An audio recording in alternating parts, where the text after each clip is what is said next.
Millones y millones de personas que viajan todo el año y algunos datos que se conocen. Lo anticipaba Day esta mañana.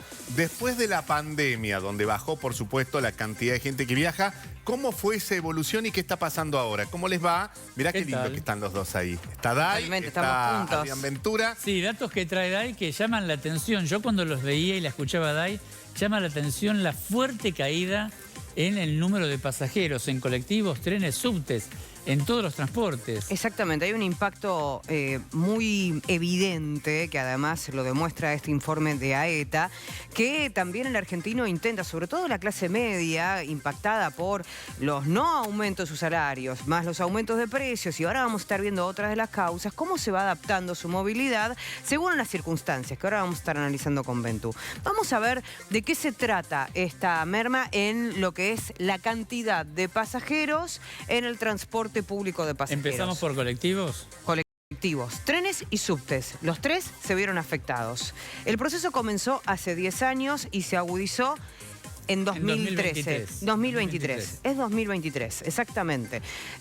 Pospandemia, ¿sí? Vamos a tomarlo en cuenta eso. Colectivos. De casi más de 10 millones y medio pasamos a 9 millones en días hábiles. Esto es lo que llama la atención. La caída es enorme.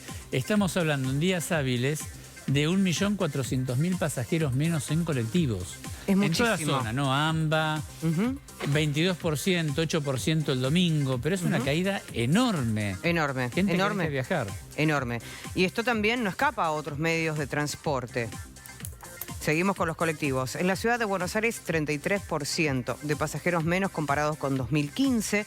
En la provincia de Buenos Aires, 28% menos. A nivel nacional, 23% es la caída. Sí, me llama también la atención a nivel nacional porque vos decís en algunas regiones, por ejemplo en provincia de Buenos Aires, decís, bueno, se configuran distintos los centros urbanos, la gente pierde trabajo. Pero a nivel nacional es muy fuerte la caída. Exactamente, o sea, no distingue las zonas, por más densa que esté, como por ejemplo el AMBA, que es donde se concentra la mayor cantidad de líneas de colectivos y medios de transporte. Avanzamos. ¿Qué pasa con los subtes? Los subterráneos. Los subtes que, digamos, a nivel de tránsito nunca volvieron a recuperar la gran cantidad de pasajeros que tenían antes de la pandemia. A partir de 2020... tiene una pérdida constante, ¿sí? En los primeros 10 meses de este año, 34 millones. En 2023, en este punto de inflexión, 45. Como para que se den una idea la diferencia de los números. Son 11 millones menos de pasajeros en los subtes, en todas las líneas. Claro, también es uno de los que más ajustó. Exactamente, es uno de los que más ajustó. Es menos gente que trabaja. Exactamente, y además... O gente que hace teletrabajo. Exactamente, y además fue uno de los que más subió en cuanto a la cantidad de... Estuvo más despareja la suba en cuanto a los colectivos con respecto a los subterráneos. ¿Es más barato el subte que el colectivo? No, es más caro. Es más caro el subte que el colectivo, o sea que por ahí la gente se volcó del subte al colectivo. Fue migrando. Cayó el colectivo. ¿En qué va? ¿En bicicleta? Exactamente, porque además mucha gente que iba en el colectivo migró hacia el tren. Claro. También.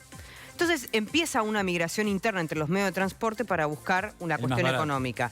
Trenes. En los últimos 15 años los trenes pasaron de transportar 354 millones a 254 millones. Fíjate el caudal. 100 millones, me llama la atención, es enorme. Es tremendo, es 100 tremendo. millones de pasajeros. Son datos oficiales, ¿eh? Sí, son datos oficiales. Son datos elaborados sobre los datos que aporta ETA, que aporte Subtas de Buenos Aires. Datos oficiales. 100 millones de pasajeros menos en trenes. Y acá los motivos. Aumento de tarifas, trabajo remoto, alternativas más baratas, que recién estábamos hablando de la migración entre... Pero no te queda mucho, el tren o la bicicleta más barata. Y pérdida de empleo. Por eso también hay un aumento de la bicicleta que llegó en la época de pandemia y se consolidó en los años siguientes, sobre todo teniendo en cuenta que la ciudad de Buenos Aires es bastante amable en cuanto a la movilidad en este tipo de vehículos.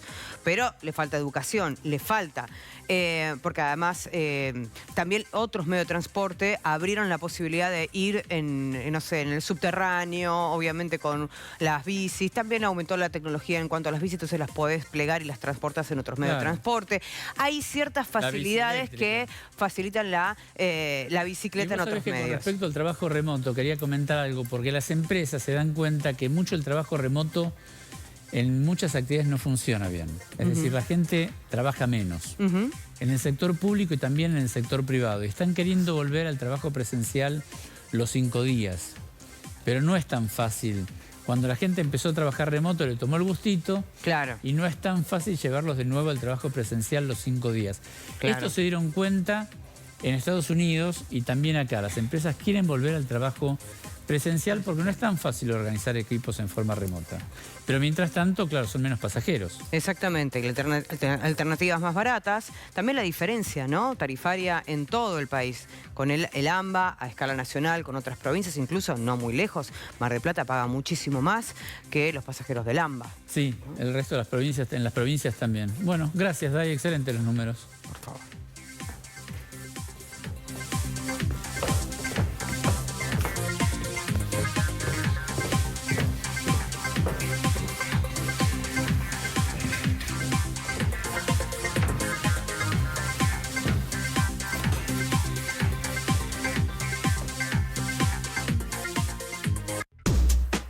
Bueno, lo que dejó el polideportivo, lo que dejó el fin de semana.